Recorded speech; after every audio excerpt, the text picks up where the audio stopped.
We came to Albert Docks last night at sunset, and now we're back here in the middle of the day to go catch a hop-on, hop-off tour bus. On this sweltering hot day in Liverpool last August, we took a Beatles history bus tour called the Beatles Explorer. It was on one of those bright yellow City Explorer buses that you see around Liverpool. We boarded the bus in the Albert Dock area, and it took us all over the city to Beatles points of interest. Come along and I'll share a few highlights from our tour. But first, before boarding the bus, which had no aircon, of course, out of desperation, I bought a slushie, which was an obnoxious bright blue color and tasted a bit like cough syrup, but at least it was icy cold. This guy right here looks like trouble, but thankfully all I got was a slushie, so no sandwich or chips or ice cream for him to pinch. Our tour guide was fantastic and did a great job of not only showing us fun Beatles spots, but sharing Beatles history and playing Beatles music as we rode around the city. This is the Hard Day's Night Hotel, which features statues of the Fab Four on its front facade.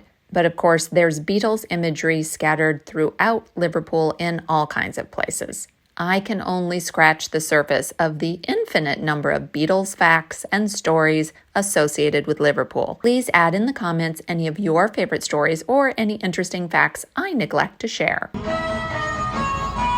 Paul moved to the house here on this street in 1956. Sadly, his mom died a year later, but he and his mate John Lennon, also grieving from the sudden loss of his mom, got together and wrote some future hugely famous pop songs here in this house. The lovely and impressive Liverpool Cathedral was featured in my video last Friday, which I hope you'll check out after this one if you missed it. There's an interesting story about the cathedral and Sir Paul McCartney. When he was 11, Paul auditioned for a spot in its choir and was turned down because he could not read music. He was very saddened by this failure as this was his first music audition. But the choir master who rejected him joked in 2008 that McCartney should consider it a blessing, saying that if he had taken him on as a choir boy, Paul would probably have ended up teaching music at a comprehensive school. Paul's career took another course, and he went on to find other ways to express his musical talents, which I think turned out pretty well. Sir Paul then returned to the cathedral 55 years later for what he joked was a revenge trip, a premiere of his choral work that was dedicated to his first wife, Linda. Paul McCartney founded the Liverpool Institute for the Performing Arts and regularly returns to this school for commencement ceremonies, staying involved with giving back to his hometown community and developing the fine arts. Down this street is the house where Ringo was born, and this cat is a huge Beatles fan, so she's going to check it out. This lovely building is located across Hyde Park Street from Ringo's birthplace. It is a former pub where Ringo's mom, Elsie, worked. It now features some very colorful Ringo-themed artwork, and the building is rumored to be the site of a future Ringo Starr hotel. John Lennon grew up in a much nicer area than the other Beatles. It's John Lennon's house, so John Lennon lived there. And now we are going to see Strawberry Fields, where John Lennon used to play as a child. In the song Strawberry Fields Forever, there's a line, there's nothing to get hung about. Where that came from was John lived with his Aunt Mimi about a mile over that way. John used to come and play here in the back. It was a children's home for teenage boys and girls. John used to come here and he'd climb over the gate to go and introduce himself to mostly to the girls. His Aunt Mimi, who he lived with, she had quite strict values in life, so she warned John and she said, John, if you get caught in Strawberry Fields, they will hang you. So that's where that comes from. I'm walking down Penny Lane right now, and I just learnt that it used to be a toll road, and that's what it costs to come down this road, a penny, hence the name. And while we're looking at Penny Lane sites, let's look at a few things mentioned in the song. Here is the shelter in the middle of the roundabout. And here is the barber shop. Here is where Paul McCartney autographed the Penny Lane sign when he was filming his appearance on the James Corden show. More fun stuff about that show later. Now the sign has been covered in plexiglass because it keeps getting vandalized or stolen. The Beatles-themed gift shop at the end of the tour has all kinds of touristy souvenir rubbish for you to purchase in remembrance of your trip to Liverpool. There are t-shirts galore, John Lennon glasses, framed prints, and also unframed photos. I think this one on the top with the American flag was probably taken around the time I was born. We decided to come into the lower level of the gift shop to eat at the cafe because it was pretty much the only place with air conditioning in the whole area, and we were melting after the sweltering hot bus tour. I have to show you the Fab 4 sugar cookies. Of course, the George cookie is my favorite because it's magenta.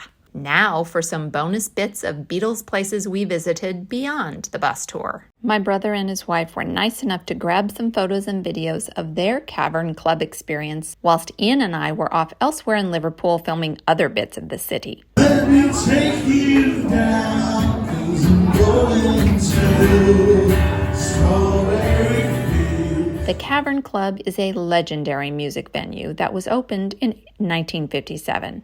It is famous as the birthplace of the Beatles, who played there nearly 300 times during the early 1960s. The club has been a major tourist attraction since the Beatles became famous, but has hosted many other famous musicians and bands over the years. The club was closed in the 70s, but was later refurbished, modernized, and reopened. It remains a popular tourist destination among Beatlemaniacs and continues to host live music performances daily.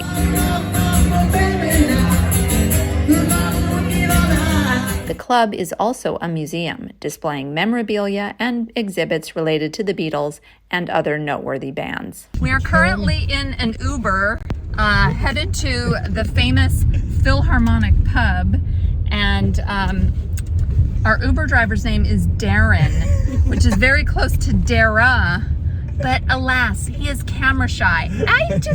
That's so sad when people are camera shy and they won't let me film them. Oop, I accidentally filmed him for just a little second there.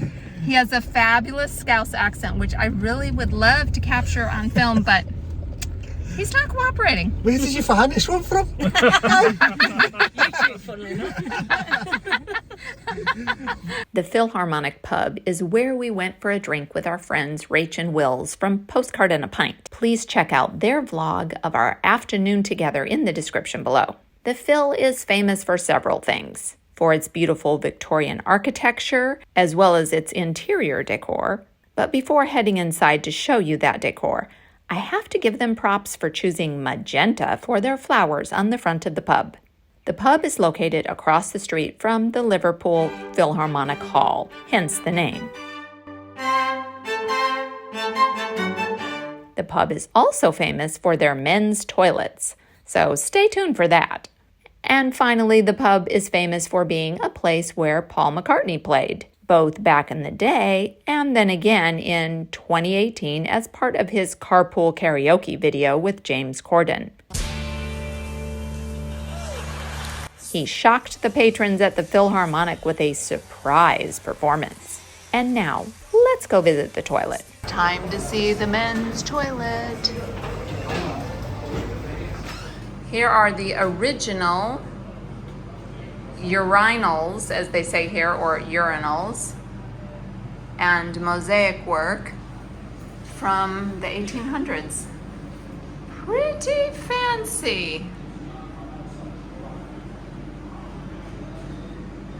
There is this weird sign outside the toilet, and yeah, not gonna lie, it does smell in that men's toilet. I guess that's the price you pay for urinals that date back to 1898. Here we are at Sefton Park, which someone has been very naughty and defaced the sign, but this is a huge park, 258 acres. Sefton Park is a really large city park with vast open areas and all kinds of interesting locations within it. But first, let's talk about the Beatles connection. The Beatles would come play in Sefton Park on the weekends. Legend has it that Ringo also used to frequent the park midweek as well. since he was not too keen on going to school and preferred to make it look like he was heading off to school and then make a bit of a detour to Sefton Park instead. Sefton Park has family ties and family memories for the Beatles. John Lennon, actually his mother and father met in Sefton Park, and Paul McCartney lived not far from here, and he has fond memories of coming here and boating on the lake. He said to him, his family coming to Sefton Park was kind of like going on a little holiday. And since the park was opened in 1872, it celebrated its 150th birthday this year. And Paul McCartney shared this family photo taken by his brother Mike of him boating on the lake. Here's the bandstand that was said to be the inspiration for Sgt. Pepper's Lonely Hearts Club Band, here in the middle of Sefton Park on the lake. In 1896, the jewel of this park opened, the Palm House, a 3-tiered domed conservatory, which was designed in the style of Joseph Paxton's Crystal Palace in London. It is currently a popular event venue, and of course, the day we visited, there was a wedding going on there, so we didn't get to tour inside it. As I said, there are many cool places to visit in the park. One of my favorite parts of my trip to Sefton Park was watching these lads practicing their breakdancing skills on one of the lawns. Of course, it was another sweltering hot day when we visited Sefton Park, so Ian insisted on an ice cream. Look at the delicious flavors on offer. I decided to avoid the funky banana and not go for unicorn cake that day, but the caramelized biscuit caught my fancy. I didn't really want to eat ice cream right now, but it's 1,000,000 degrees. So the scoop of caramelized biscuit ice cream, I'm eating it. A big shout out to Rachel and Wills from Postcard and a Pint for recommending that I go to Sefton Park. If you want to see a great vlog of all the Beatles locations, then please watch their video. I will link to it in the description. Here in Sefton Park, which was an important place to the Beatles, is a good place to conclude the Beatles section of my Liverpool vlogging. One fond memory I have is of babysitting for Bobby Exelon, longtime member of the Magenta Otter tribe and faithful commenter on pretty much every one of my videos. Bobby had 2 daughters and lived next door to me, and I used to babysit for her, and after the girls had gone to bed, I would read the Beatles books that Bobby had on her bookshelf. So it's so fun that things have come full circle, and decades later, I'm doing a vlog of Liverpool and showing Bobby my Beatles history tour. I hope you enjoyed this little video about the places we visited in Liverpool connected with the Beatles. Next, please check out one of these other videos about our time in Liverpool. Thanks so much for watching, and do something good in the world today.